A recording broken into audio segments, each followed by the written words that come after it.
I'm going to talk to you about the biggest surah of the Quran. That's what I'm going to talk to you about first. The biggest surah of the Quran. Now what is it, folks?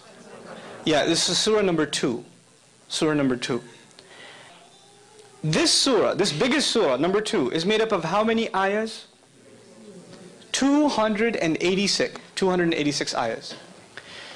Somewhere in this surah, the ayah occurs, I'll recite the Arabic first and roughly translate after. وَكَذَلِكَ جَعَلْنَاكُمْ أُمَّةً وَسَطًا. Thus we made you a middle nation. One of the utterances in this surah that's found in here is, thus we made you a middle nation. Now what's the Arabic word for middle? Wasat. Wasat.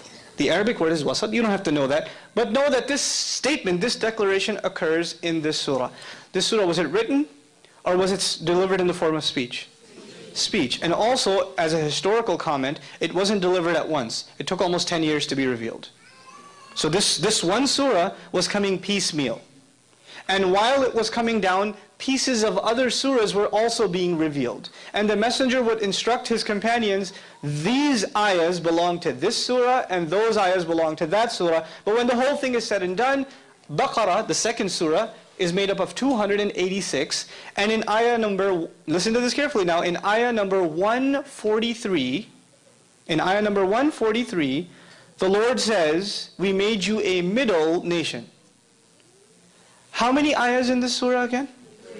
286. And where does He call us a middle nation? In the middle. In the middle. Now how do you, I understand if you're going to do this in writing.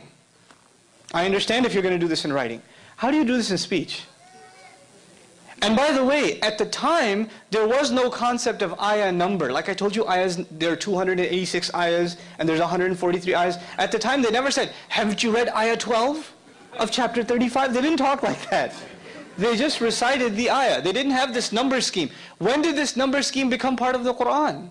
When the Quran was finally put into book form. But the generation we're talking about doesn't have a book before them.